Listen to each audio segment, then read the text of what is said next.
How's Bangalore life in the latest lockdown? Well, in this video, I'm going to show you how I spent the first day of the latest lockdown. Hi, my name is Ivana and I live in Bangalore. In case you haven't heard the news or haven't kept up with it, which I completely understand, the COVID cases pan-India have risen to such a significant level that in certain areas across the country, the government has decided, or the state government has decided, that a hard lockdown was necessary to get the daily COVID infections down. Yesterday, it was also announced that here in Bangalore, or actually the whole state Karnataka, we are having a hard lockdown as well because the cases were going crazy on a daily basis, the COVID infections. The current situation is as such that only essential services are allowed between 6 a.m. in the morning and 10 a.m. in the morning. There is no public transportation in Bangalore. Only certain services, like for instance construction, are allowed to operate further, and otherwise it is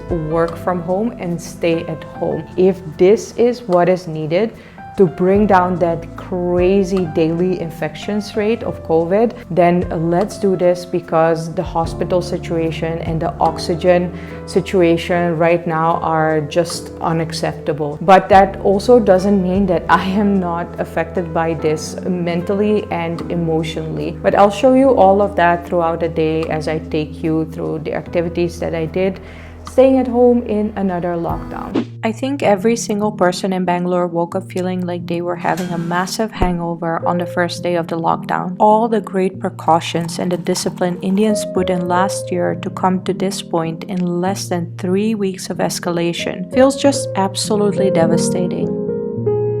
For the past 2 weeks, I've heard at least 8 to 10 ambulances passing by my apartment on a daily basis. Every time I hear one, my gut wrenches. Whose loved one is it this time? Gasping for air, hoping there will be enough oxygen to help them, and hopefully also a hospital bed if they get lucky. I'm not proud to admit it, but I've reached my limit on how much suffering I can handle. So I just crawl under the blanket and try to forget everything, even for just a bit.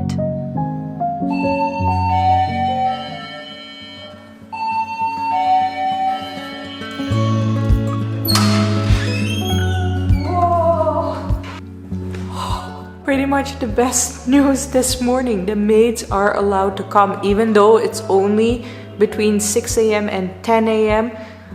That's such a relief.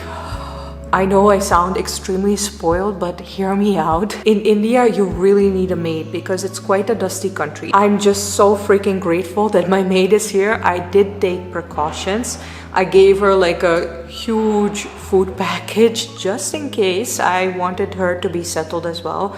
And also told her, like, listen, if you're not allowed to come in, we can transfer money through Google Pay or give you cash right now. And she was like, no, Google Pay is okay, but maid is allowed. Oh, as of tomorrow, interior works are not even allowed in order to facilitate work from home. So I guess that's kind of a blessing in disguise. No more drilling. My maid coming in unexpectedly gives me a new jolt of energy. It's small things like this that give you a sense of normal life, something we all dream of these days. As I get into my yoga routine, however, I'm reminded of the grim situation once again, and I can't keep myself together anymore. I promise I don't want to make you depressed, and this vlog will have a peaceful end, but I also don't want to hide the painful reality either. A shower and a fresh set of clothes help to shake off the sadness. And I'm sure lunch will help too.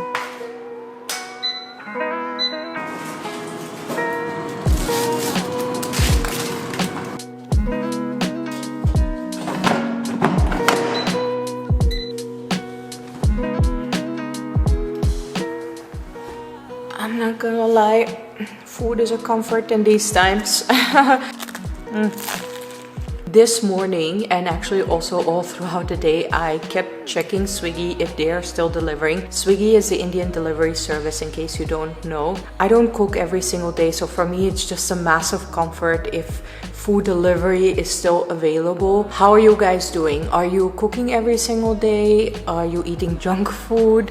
Are you ordering food out sometimes like I do? Let me know down in the comments below. I'm just processing everything, and it's just a massive comfort that food delivery is there, and I'm just curious how you guys are handling food. Another massive comfort and distraction right now is work. Look, I even managed to get into a normal outfit.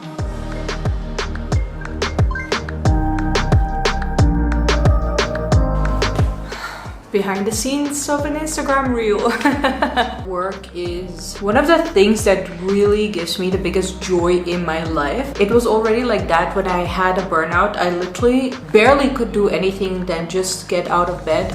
And still, I was making at least one video a week. In case you haven't watched my Draw My Life video, I will link it down in the description below. Maybe you're curious about my whole story, where I started and how I got here. Right now, I am also working a lot on the company that I have with my brother. It's called LOG Academy. In case you haven't heard about it before, I've linked the website down in the description below. We just launched our latest workshop, fully Instagram based, called Breaking Barriers. It's all about analyzing your mental blocks. We actually also made a podcast about this. In there, I actually also talk about how I was super scared of backpacking, not just because of the safety and the hygiene issues, but also because I was really afraid of how my friends would judge me. And my brother has the funniest story about how he missed a super important corporate flight to Australia. I promise he will make you laugh. But yeah, for right now,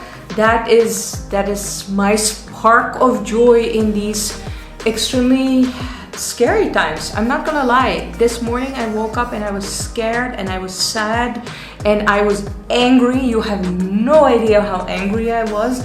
Like, why and how did we come to this point? It was so unnecessary for us to get to this point, and there are a lot of people who I'm blaming in my head, but obviously that's not helping anybody. I am just trying to focus on the positive and the things that give me joy and energy during these times. That's the only way to get through this. You bet I changed into sweats after finishing the reels. This is a marathon, my friends, not a sprint. So make sure you're pampering yourself and staying comfortable. We are currently in a lockdown of at least 14 days, but of course, if the rate of infections doesn't go down, there is a chance of extension. We can't lose hope, however. According to the classic book, Man's Search for Meaning, hope is what we should always hold on to, because without it, we are lost. Dr. Frankl, who spent 3 years in different concentration camps as a prisoner during the Holocaust, wrote this book. It has been the biggest comfort read for me lately. So if you're looking for a new book, I would definitely recommend you that one. Our building has the rule that no delivery staff is allowed inside. You have to go downstairs and pick up the food at the gate.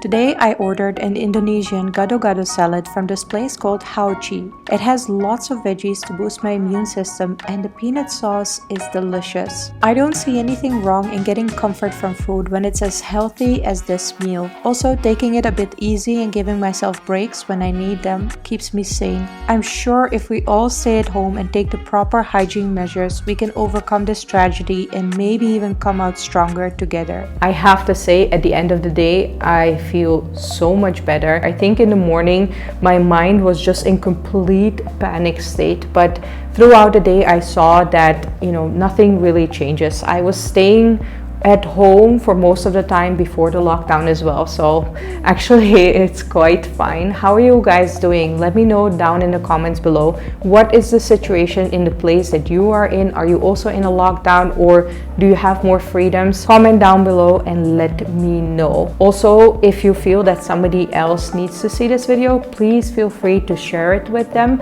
And if you would like to see more of my videos in the future, please consider subscribing to my channel, as 226,000 other subscribers have done. And of course, if you like this video, you can put a thumbs up. Thank you so much for watching, and I will see you next time. Bye!